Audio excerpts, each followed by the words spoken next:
we are back with our first round table of Group C. So, Animated Jay, can you remind us, please, one more time, what is the topic for today's round table? I got you, Teddy. So the topic is to be a better overall Glover, more experienced, more, understanding. What are some habits one might need to break in order to grow? Breaking out of your comfort zone. So, which one of you lovely, wonderful judges would like to take the reins and start this conversation off? All right. Um, Uh, I can Go I ahead, can Mary. go ahead and start. I think the first thing that always comes to my mind, and what I tell everyone, especially when it comes to music, is don't get stuck to gloving to only EDM. It's so limiting for gloving, and I think gloving deserves more than to just only be associated with EDM, and that's I think too there's just so many familiar breakdowns, like musical breakdowns in EDM, and you're just not there's so much more variety to gloving to stuff outside, and that can spark creativity um and maybe inspire new concepts. I mean, that's if I ever felt stuck, that was like the one thing I would go to. I'd go look for new music. I definitely would agree to that. New music is always like I feel stuck. I'm in block mode. I don't know what I'm doing. It's new music is always the answer to get yourself out of that rut. So a question I kind of have is, because like what comes to my mind when people, at least in popping or street dance and etc., they always talk about like listen to new music because when you go to a competition, the DJ's playing whatever and it's good to know so you can adapt to the song and overall be adaptable. Do you find the same thing in gloving where having or listening to different types of music gives an advantage during contest or? Absolutely. And I think it has to do I think it's more so in gloving because we're gloving comes from raves, and at a rave like you have no clue what the DJ is going to play unless you've seen that DJ before recently. You don't know what they're going to play, but other than that you have no control. So I would absolutely agree. Fanflo, where's your head at on this? Yeah, I definitely agree with the new music. I think that's a good one, especially if you've been gloving for a long time versus if you a little newer, like a year or two into gloving. I'd have different advice. Like, say, for someone like myself, my go-to is going to something way different. Like, Nightwish is a go-to for me. It's like an orchestral metal band. So it's extremely different. Um, I really like the symphonic structure of the music. But for someone who's newer, where you're delving into like sort of one concept at a time to try to pick up your foundations, where it's like I'm going really hard into tutting, or I'm going really hard into whips, or I'm going really harder than that.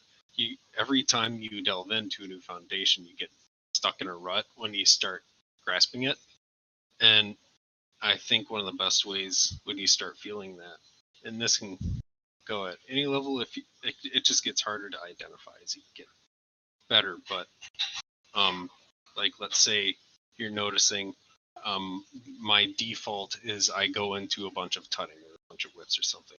If it's a bunch of tutting and that's like my no brain move, my monkey brain move, I just say okay for a while when I practice. I'm forbidden from doing tutting for like a week. Um, and you can do that whenever you identify what your monkey brain move is or your monkey brain concept. Restricting yourself to find new freedoms. Yes.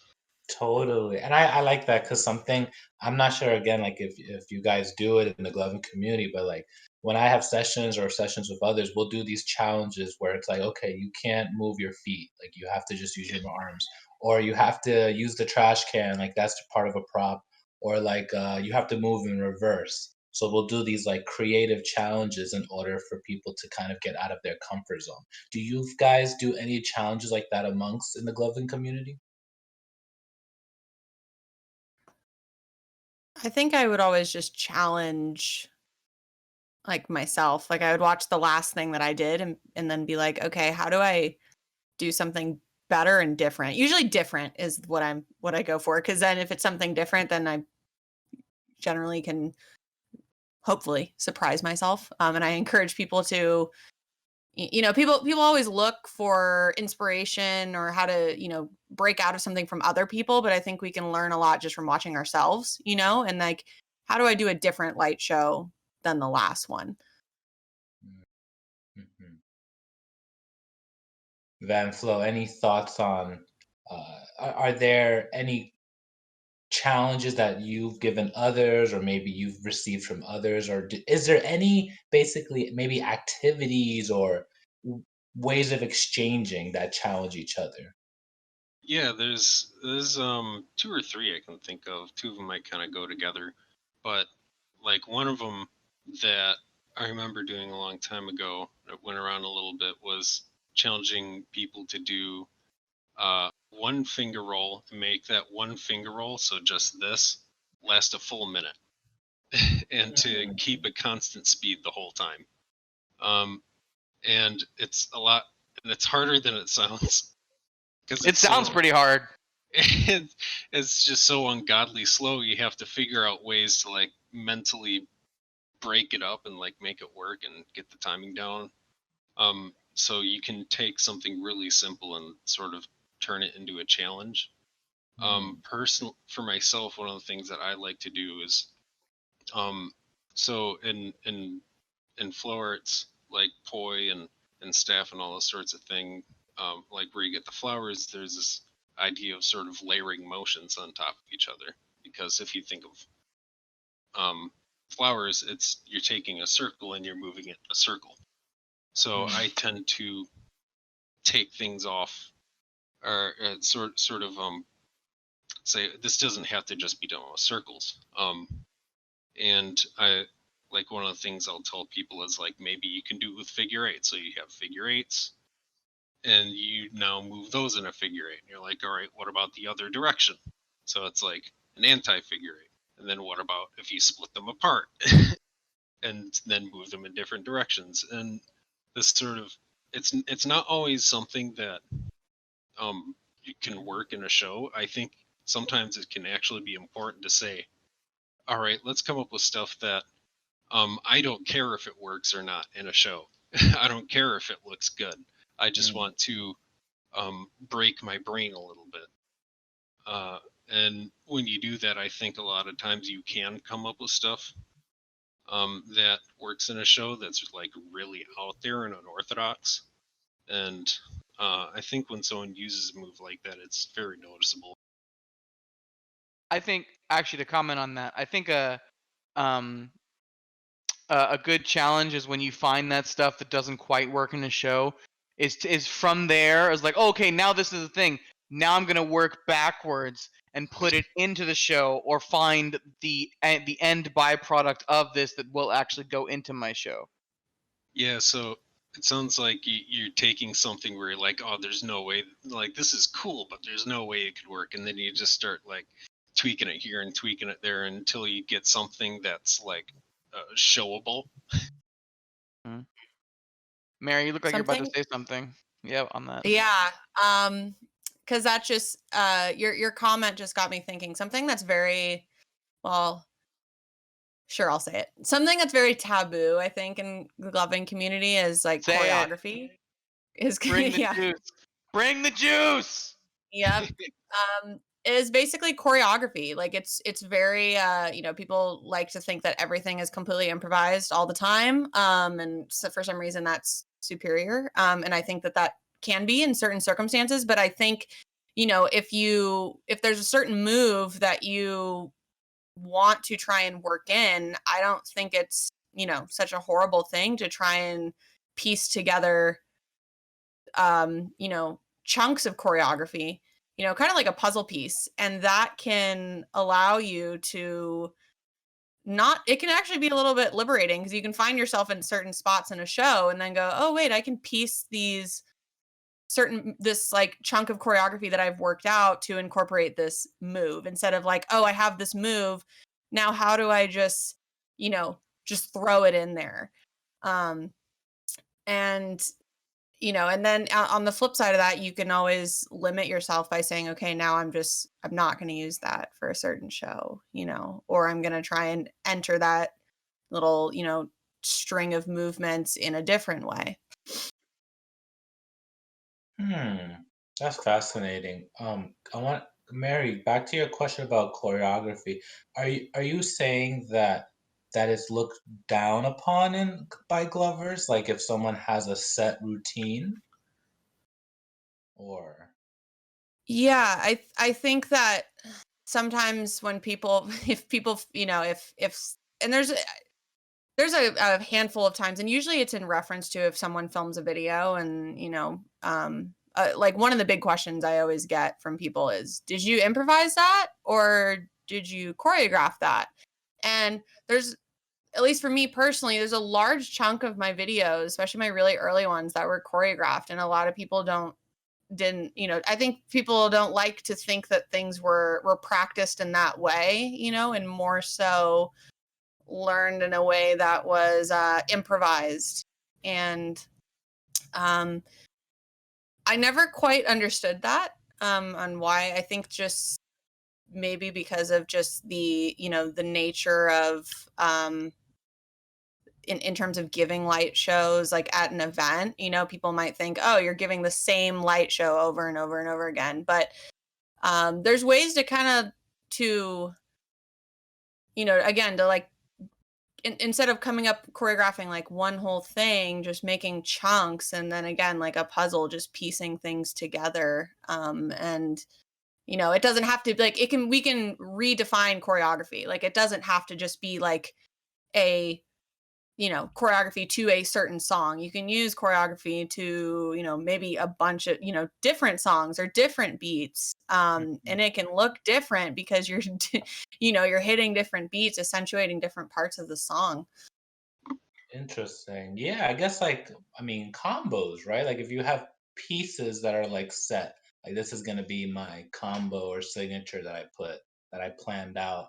It's just an interesting comment because again, I'm not familiar with how the gloving community feels about such a topic like that. I know, like in the freestyle community, like there's always like if you look at like flexing or like battle fest where people pick their music and they have these set like performances that they kind of use. Like some people feel ways about that, like people that go to events where it's just like freestyle and you just do your thing. So it's interesting just to hear it in another place as well. Well, and for the most part, gloving competitions are freestyle. Like you have no idea what the DJ is going to play. 4KC was actually pretty unique in that it was a live competition, but we released the exact track list ahead of time, Mm. round by round, basically, with the exception of the semifinals.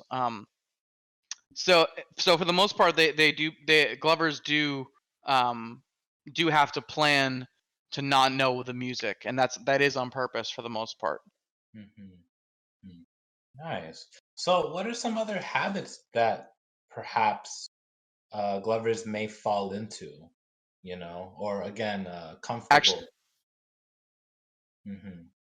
actually, what we should do is we should talk about the Glovers from today and talk about what we can see they do to break out of their comfort zone, because we talked a lot about them staying in and breaking it in various parts of their show. But let's look back. Um, let's look at Hypno first. I want to talk about Hypno, Mm. right? Hmm. Um, Vince, I believe Hypno was when you talked about him staying in his comfort zone. That was very apparent, but he was doing it beautifully, correct? Yes, and from a perspective of a competition, that's a good thing. Uh, Why is that there's a good thing?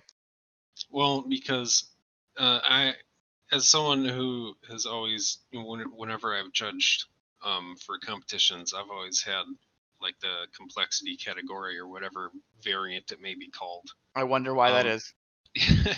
and one thing I would see very often was people would aim to maybe get like a point or two higher than in complexity than what would be their comfort zone, and in the process they'd probably sacrifice like 5 to 6 points in other categories in order to try to do that, to make their show like more impressive. And that's just not the way to go, man. It's if you're trying to like win on a scorecard, don't do that. um uh, Pick your uh, battles, so to speak. yeah, exactly. It's and there is certainly a sweet spot. That's where you find the flow state, is, you know, where there's sort of like a place where you have um like optimum level of difficulty compared to your level of skill, and like just a little bit beyond like your comfort zone is where you'll find that. And it's hard to plan that, and like unless you're very self-aware, that's kind of hard to do. But you know, when you're freestyling, it'll come. But generally I would say for a competition, you know, stick with what you know you can do. And during your show, if you feel like, oh, I got this thing that I don't normally do and I know I can do it, you know, let it come out. But don't push yourself too hard to try to look complex. And if you want to do stuff that's like really good, then practice it. So it's so that you do know it that well enough, basically. Yes. Don't do unpracticed things. Short version. Yeah. TLDR, don't do unpracticed things. Or if you do unpracticed things, know there's a chance that it's going to be, know that it might not be, that you're taking a chance, I guess. Yeah, there's a risk there. Jay, you wanted to say something? Yeah, I do. About the, we've been talking about trying different moves, trying something different, experimenting. Kind of a question that came to my mind is it in the gloving community, do you feel that there are more like individuality is promoted and like praised, or is it more of looking the similar or looking at someone else that's more praised? Or because I know, like, for instance, in the popping community, like overseas, it's less diverse, like in Japan and China, and also, it's a cultural thing, but also the dance community or certain people influenced that, looking similar was the way to go. So I was curious, is there anything like that in the gloving community where people maybe are comfortable looking like others? Or I think So everybody has preferences. I'm sorry. Go ahead, Vincent. yeah, so I was about to say, there a long time ago in Glover's Lounge, someone had a poll about this actually, like about um like what they sort of aim for, like uh and it was kind of interesting that there was a lot of diverse opinions about you know, do they look to be really complex, or do they look to be like really clean but don't really push boundaries, or do they look to like push boundaries but you know that maybe sacrificing some of the other things. And there was a lot of people, I noticed they tended towards just looking good, so being like clean and maybe not being the most complex. um, and the other ones, there was a decent kind of a split. But as far as how much that plays into looking like other, like how much they're okay looking like other people, I'm not exactly sure. I just thought that was kind of an interesting thing to bring up. Mary, do you want to add something to that? Sure. Um, I, th- you know, I think it's always special when you can watch a light show, and it's always, when it can be personal to that specific glover. And I think that comes with like the showmanship aspect and adding your personality. And I think at the end of the day, like even despite the like cleanliness, and I'm talking about outside of a, competitive setting, like people want to be entertained just like anything, So, the entertainment value can set people apart, and I think that that's something that, again, like it gets a little bit lost sometimes in the in the gloving world, So I really respect people that try to just be different and don't just get stuck in trying to do that, or looking like other people, or trying to replicate another show that they saw. All right. Well, on that note, I think this is about the end of the day, and we're going to go ahead and close out this round table. Animated Jay, any closing thoughts? Well, be different. That's my closing thought. Be different. All right. Well, thank you. That's going to do it for today. We're going to be back on Friday with Lupo, Puma, Youngblood, and Morty for episode 2 of Group C. We'll see you there.